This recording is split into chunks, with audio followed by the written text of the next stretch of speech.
नमस्कार दोस्तों, स्वागत है आप सभी का हमारे YouTube चैनल साइबर एविल में।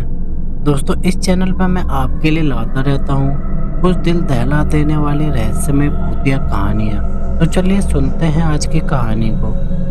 आज 21वीं सदी में कोई भी इस तरह की अदृश्य शक्ति के बारे में यकीन नहीं करेगा। सब यही कहेंगे कि सब बकवास बातें हैं, लेकिन जिस पर गुजरती है वही जानता है कि सच्चाई क्या है। हम लोग सरकारी क्वार्टर में रहते थे। हमारे पड़ोस का घर अक्सर चर्चा में रहता था। आसपास वाले जो पहले से ही रहते थे, उन्होंने उस घर के किस्से सुनाते रहते। हम थोड़ा सहमे रहते, ऐसी कौन सी बला है यहाँ, क्योंकि एक ही दीवार थी। कुछ दिनों बाद वो क्वार्टर खाली हुआ तो वहाँ एक जज आकर रहने लगे। नई उम्र के थे। मेरे बच्चों की दोस्ती हो गई। संडे को बच्चों के साथ क्रिकेट खेलते। एक दिन बेटे ने बताया पास वाले अंकल की शादी हो रही है। वो अपने साथ अपनी वाइफ को ले आए। उनकी पत्नी भी कम उम्र की थी। मुझसे दोस्ती हो गई। मुझे आंटी कहती थी। उनके घर काम वाली ने बताया कि यहाँ कुछ भूत प्रेत या कुछ और जिन का असर है। बेचारी डरने लगी। एक दिन जैसे ही छोर हमारे घर आई तो बड़ी हड़बड़ाहट में थी। मैंने पूछा कि क्या हुआ, छोर परेशान क्यों हो? तो कहती है हमारे घर में जो इजी चेयर है ना, वो अपने आप हिल रही थी। मैंने उन्हें समझाया शायद हवा से हिल रही होगी। फिर मुझे कहती है आंटी क्या इस क्वार्टर में कुछ गड़बड़ है क्या? मुझे शीला काम वाली ने बताया है। मैंने बहुत दिलासा दिया, मगर वो इतनी डर गई कि घर में कुछ भी काम करने के लिए अंदर जाना हो तो आंटी आप चलो। उनके पति जब तक नहीं आते मेरे साथ बैठती। आखिर में उनके पति का ट्रांसफर हो गया और वो चली गई।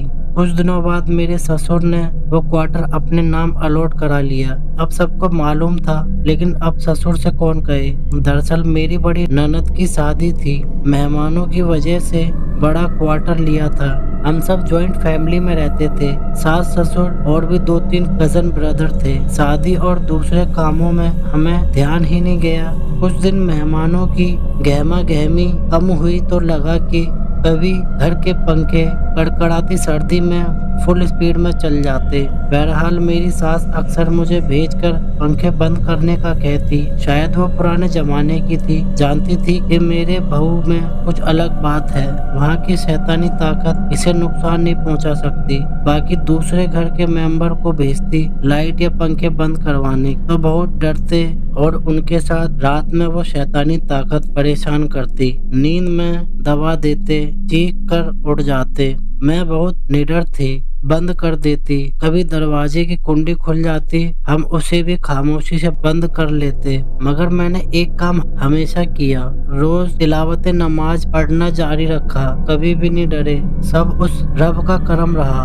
कुरान की बरकत से वहाँ जो भी चीज थी खामोश हो गई और फिर कभी किसी तरह की इजी चेयर हिलती हुई नहीं दिखी। सच है, शैतानी ताकतों से बचाने के लिए अल्लाह पाक अपने फरिश्ते भी भेजता है कि वो शैतानी ताकत उनके अच्छे बंदों को सताए ना। मेरे बच्चे भी अच्छे से बड़े हुए और सारे रिश्तेदार का आना जाना रहा और हम करीब 10 साल रहे। मोहल्ले वालों को हैरत होती कि बड़े बहादुर हैं ये लोग। कभी उस घर के बारे में अफवाह नहीं फैलाई उन लोगों ने। 1-2 बार उस शहर में जाना हुआ तो लोगों ने बताया कि आपके बाद कई लोग रहने आए, पर वहाँ की अदृश्य शक्ति ने उन्हें रहने नहीं दिया। 1-2 महीने में खाली करके चले गए। फिर धीरे धीरे खंडर में बदल गया वो क्वार्टर और कहानियाँ खत्म हो जाती है। तो दोस्तों, ये थी आज की कहानी। अगर आपको ये कहानी अच्छी लगी हो तो इस कहानी को लाइक करें, कमेंट करें और अपने उन दोस्तों के साथ शेयर करें जिन्हें भूतिया कहानियां सुनना अच्छा लगता है। और दोस्तों, अगर आपको भी भूतिया कहानियां सुनना अच्छा लगता है तो हमारे साइबर एविल यूट्यूब चैनल को सब्सक्राइब जरूर करें और बेल आइकन को ऑल पे सेट करना ना भूलें, क्योंकि हम ऐसे ही रहस्यमय भूतिया कहानियां रोज लाते रहते हैं। और दोस्तों, मेरा नाम है जितेंद्र सिंह और मैं मिलता हूँ आपको अगली कहानी में। और दोस्तों, वीडियो पूरी देखने के लिए धन्यवाद।